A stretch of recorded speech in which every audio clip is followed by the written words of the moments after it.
¿Cómo es el Sol? Una esfera de gas. La historia de nuestro conocimiento físico del Sol se inicia en los siglos XVIII y XIX, cuando las propiedades de los gases se estudiaron ampliamente en el laboratorio. En 1869 el americano Jonathan Lane propuso la idea de que el Sol es una esfera de gas que se mantiene unida por fuerzas gravitacionales y que contiene una fuente central de energía. A principios del siglo XX sus ideas fueron desarrolladas en más detalle por el astrofísico suizo Jacob Robert Emden, quien propuso el primer modelo teórico del Sol según el cual este consiste en una serie de capas gaseosas concéntricas. Los dos principios básicos del modelo son que en cada nivel la presión interna debe ser suficiente para soportar el peso del gas que hay encima y que éste está determinado por la atracción gravitacional de todo el gas que yace debajo. Calculando de las observaciones el tamaño del Sol, y por medio de la teoría de la gravitación su masa, fue posible estimar su densidad media que es de alrededor de 1.4 G/cm3. Esta densidad es superior a la del agua, cuya densidad es de 1 G/cm3, por lo que el Sol, aunque es gaseoso, no podría flotar en ella. La interpretación cuantitativa de las observaciones de la superficie del Sol y de sus capas atmosféricas que permitió conocer su composición química, su temperatura y su presión fue posible gracias al desarrollo de la espectroscopía hace más de 100 años. En el siglo XIX fue posible ya deducir la temperatura de la superficie del Sol a partir de su brillantez y de la distribución de esta respecto a la longitud de onda del espectro visible. La temperatura así deducida es de cerca de 6,000 grados K1 y es por esto que el Sol es amarillo. Si su superficie fuera más caliente se vería más azul y si fuera más fría se vería más roja. A principios de este siglo ya se conocían muchas de las propiedades físicas fundamentales de nuestra estrella.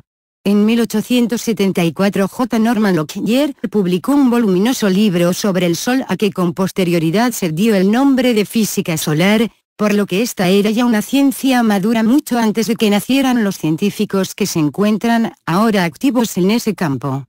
Figura 16. La temperatura del Sol.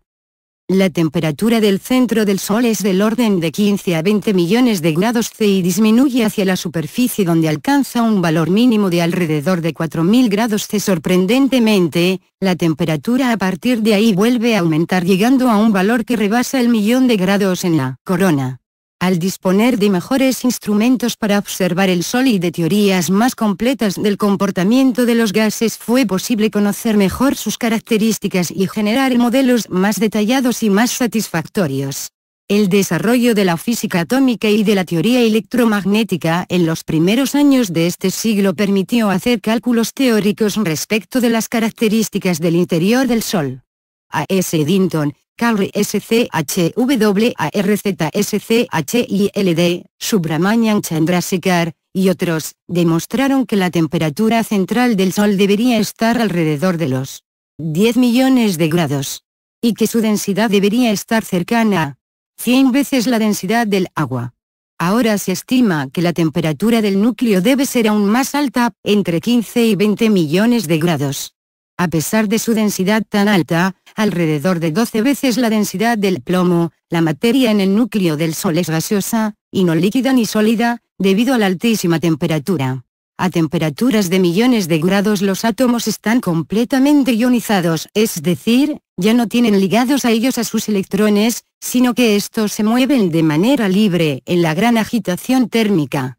Desde el centro hacia la superficie la temperatura del Sol disminuye hasta llegar a los 6,000 grados, pero a cierta altura, en su atmósfera, la temperatura aumenta de nuevo y vuelve a alcanzar valores superiores a 1.000.000 de grados.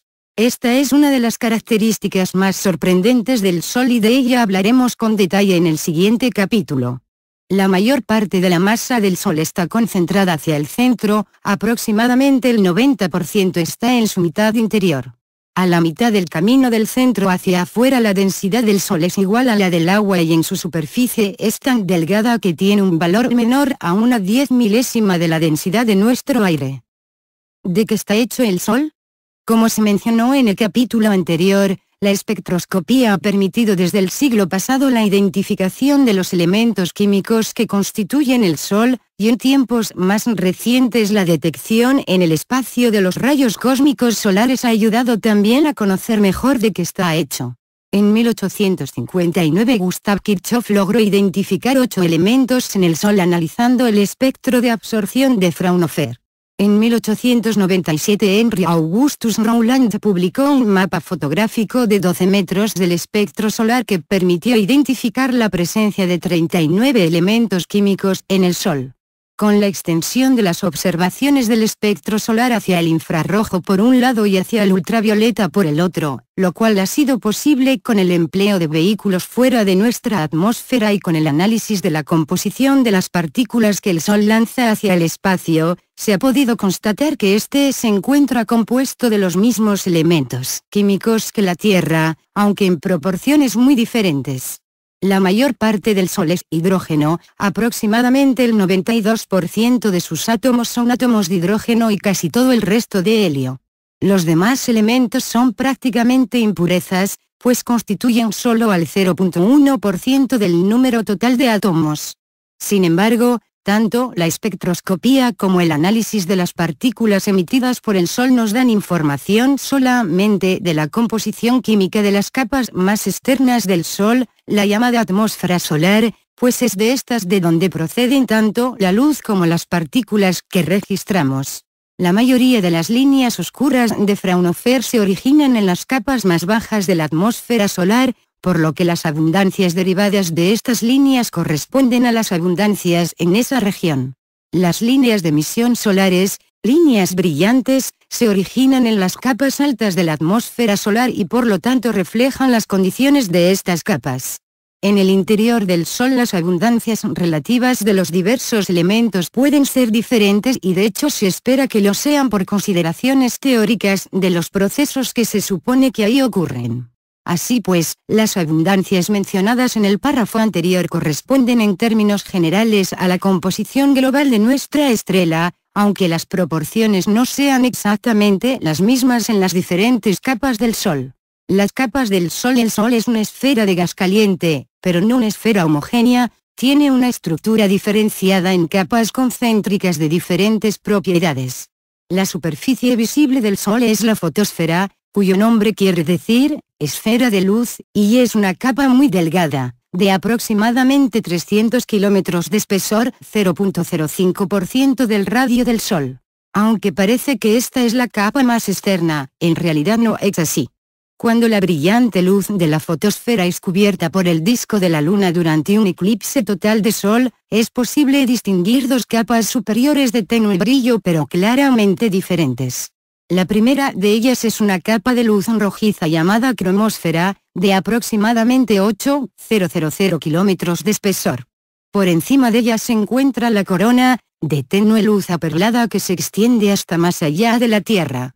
En realidad, el Sol no tiene una superficie bien definida, sino que su densidad disminuye continuamente desde su centro hacia afuera a través de todo el sistema planetario y se mezcla, más allá de él, con el material interestelar.